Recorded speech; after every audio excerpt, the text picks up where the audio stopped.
अस्सलाम वालेकुम, welcome to our YouTube channel learn beyond the sky. आज मैं आपको रिव्यू दूंगी एक एडिटोरियल की जो कि डॉन न्यूज़पेपर में पब्लिश हुआ है। और ये एक इम्पॉर्टेंट एडिटोरियल है। इसमें कुछ जो आज एक हॉट इशू बना हुआ है FATF से हमारा जो इंशाल्लाह हम ग्रे लिस्ट से निकलने जा रहे हैं उससे रेलिवेंट है।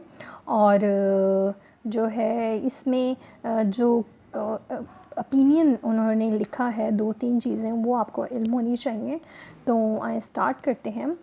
Some good news that Pakistan has finally got the assurance of an on-site visit from the FATF to verify the implementation and sustainability of the country's money laundering and counter-terrorism financing measures before it is formally removed from the task force's increased monitoring grey list is the best outcome we could have hoped for from the current review. तो basically उन्होंने ये कहा है कि current review के मुताबिक एक अच्छा आउटकम हमारे पास आया कि Pakistan in the upcoming days जो है पाकिस्तान FATF की ग्रे लिस्ट से निकलने जा रहा है। It means that Pakistan should be remove from the grey list in October once the on site inspection is conducted. तो इस लाइंस में वो कह रहे हैं कि पाकिस्तान को इसके मुताबिक ये है कि पाकिस्तान को निकल जाना चाहिए अक्टूबर तक ग्रे लिस्ट से। एक ऑन साइट इंस्पेक्शन जो है जो वो कंप्लीट कर ली जाएगी। In its recent Berlin plenary, ये जो है इसका ये जो बर्लिन प्लानरी है इसके बारे में आपको इल्म होना चाहिए।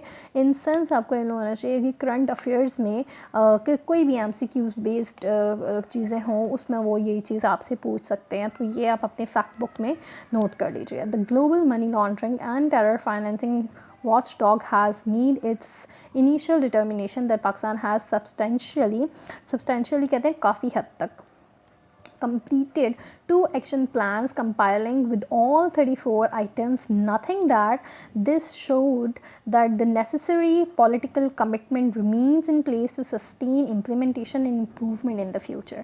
तो बर्लिन प्लानरी में रिसेंटली मनी लॉन्ड्रिंग का ये जो वॉचडॉग है FATF, वहाँ पे एक इनिशियल जो है वो डॉक्यूमेंट सामने आया या इनिशियली जो बातें सामने आई हैं वो ये कही जा रही हैं कि पाकिस्तान ने अपने 2 एक्शन प्लान्स जो हैं वो कंप्लीट कर लिए गए हैं जो कि चैलेंजिंग थे। और मतलब टोटल मिला के 34 आइटम्स जो हैं उनको कंप्लीट किया जा रहा है। और ये बात शो कर रही है कि पॉलिटिकल कमिटमेंट जो थी वो बहुत अच्छी और इम्प्रूव हो रही थी। और ये अगर यही चीज़ कंटिन्यू रहेगी तो ये चीज़ फ्यूचर में बहुत ज़्यादा हेल्पफुल साबित होगी। अकॉर्डिंग टू द वॉचडॉग, यहाँ वॉचडॉग की बात की जा रही है FATF की, Pakistan demonstrated the terror financing investigations and prosecutions target senior leaders and commander of the UN designated terrorist groups, and that there is a positive upwards trend in the number of money laundering investigations and prosecutions being pursued in Pakistan. Pursued basically हम कहते हैं जारी रखने को, engage करने को। तो उसी वॉचडॉग के अकॉर्डिंगली यानी कि FATF के अकॉर्डिंगली पाकिस्तान के जो सीनियर लीडर्स हैं जो कि इसके ऊपर काम कर रहे थे और UN यूनाइटेड नेशन में डेजिग्नेटेड थे, इस चीज़ के ऊपर वर्किंग कर रहे थे, उनका जो पॉजिटिव ट्रेंड है वो अपवर्ड हमें देखने को मिला। और जितने भी मनी लॉन्ड्रिंग के केसेस थे और जो उससे रिलेटेड चीज़ें थी, इन्वेस्टिगेशन होनी थी, वो उसको जारी रखा गया पाकिस्तान में।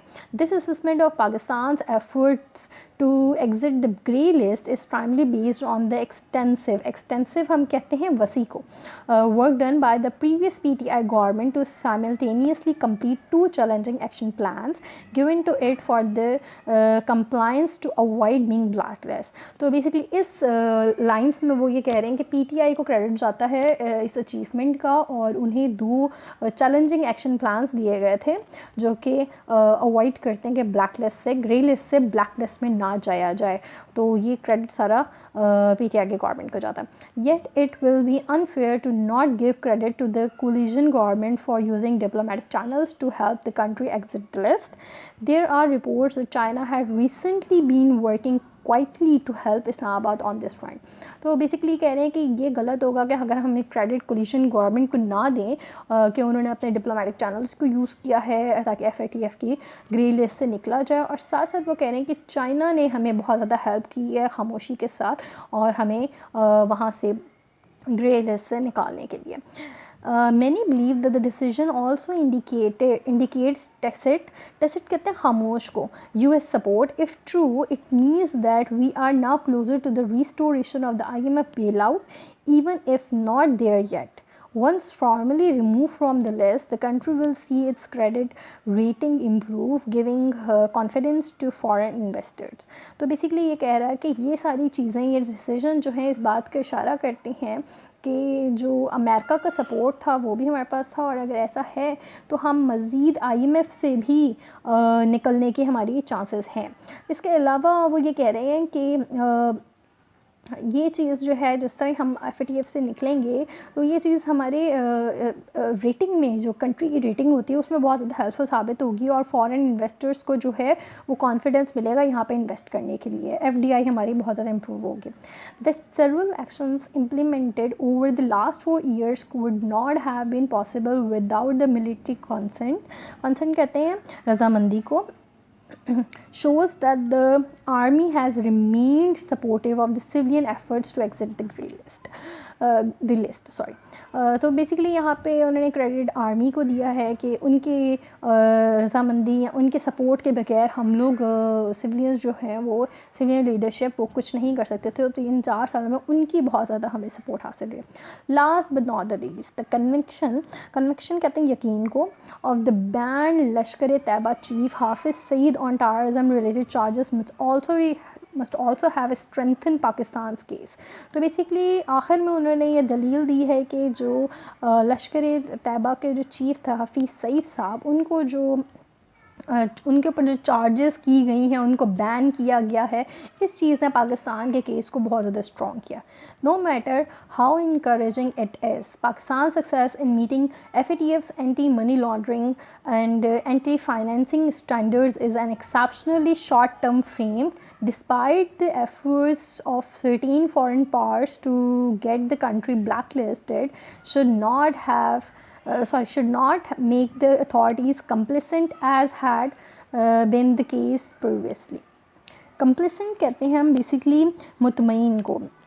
अच्छा, यहाँ पे वो कह रहे हैं कि बिल्कुल ये सक्सेस जो है बहुत ज़्यादा इनकरेजिंग नहीं होगी अगर हम इस चीज़ पे शॉर्ट टर्म फ्रेम में इनके जो स्टैंडर्ड्स हैं उन पे ना उतर सके।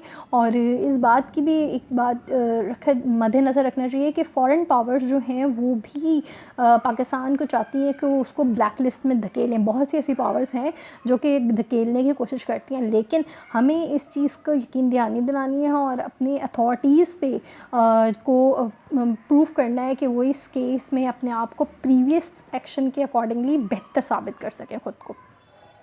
We have been on the grey list thrice since 2008.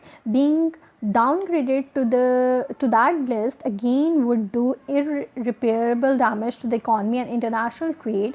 It is therefore hoped that the nation's civilian and military leadership will continue to show the highest level of political commitment to address the leftover deficiencies in the country's AML/CFT regime and carry on the good work to update and strengthen the relevant laws, regulations and procedures in the months and years to come.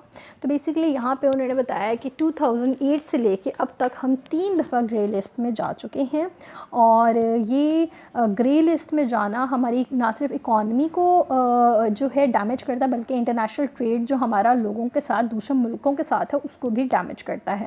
उसके बाद उन्होंने कहा है कि हमें एक उम्मीद रखनी चाहिए कि कंट्री में सिविलियन और जो मिलिट्री लीडरशिप है उनकी कोलिजन, उनका जो साथ है वो कंटिन्यू रहे, ताकि हम जो अपनी डेफिशिएंसीज़ हैं जो हम पूरी नहीं कर पा रहे हैं एंटी मनी लॉन्ड्रिंग और काउंटर फाइनेंस टेररिज्म से रिलेटेड, रिजीम से रिलेटेड, उसको कंप्लीट कर सकें और मज़ीद अपने लॉज को, अपने प्रोसीजर्स को स्ट्रेंथन कर सकें आने वाले दिनों में। तो ये था एक एडिटोरियल, एक लमसम आपको एक रिव्यू दिया, और जो है ये आप चैनल को लाइक और सब्सक्राइब ज़रूर करें। चलिए, अल्लाह हाफ़िज़।